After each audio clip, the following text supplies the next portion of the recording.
Silent, silent, silent. Mata ma. Hey me.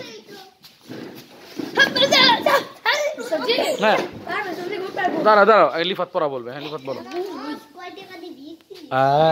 Rushan Rushan বলো Assalamu alaikum.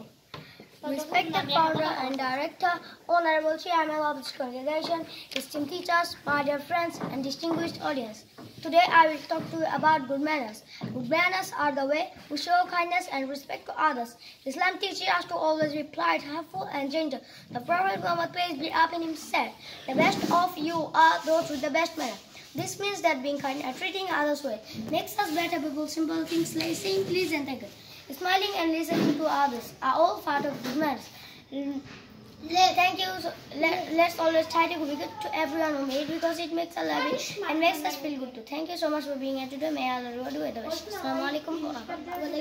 ওয়ালাইকুম সালাম এখন আপনি বলেন ফাউন্ডার মানে কি Founder মানে প্রতিষ্ঠাতা প্রতিষ্ঠাতা ডাইরেক্টর মানে কি পরিচালক তারপর আপনি বলেন পোলাইট মানে কি ফ্লাইট মানে নম্র এরপর আপনি বলেন রিওয়ার্ড মানে কি পুরস্কার পুরস্কার বা প্রতিদান বা সওয়াব এভরিওয়ান মানে কি এভরিওয়ান মানে সবাই প্রত্যেকে সবাই হেল্পফুল মানে কি সাহায্য তারপর প্রফিট মানে কি প্রফিট নবী প্রফিট মানে কি নবী কনগ্রিগেশন মানে কি কংগ্রিগেশন ধর্মীয় সভা ডিস্টিংগুইশড মানে কি ডিস্টিংগুইশড মানে বিশিষ্ট ভেরি গুড মাশাআল্লাহ ঠিক আছে তো আগামীকাল প্র্যাকটিস করে আসবেন এই শব্দের অর্থগুলো ঠিক আছে গ্রুপ থেকে দেখে আর বক্তব্যটা তো পারেনি আগামীকাল ইনশাআল্লাহ আপনাদের মৌখিক পরীক্ষা হবে সকাল 9টায় ঠিক আছে ইনশাআল্লাহ আল্লাহ তাআলা আপনাদেরকে ভালো রেজাল্ট করার তৌফিক দান করুন আমিন আসসালামু আলাইকুম ওয়া রাহমাতুল্লাহ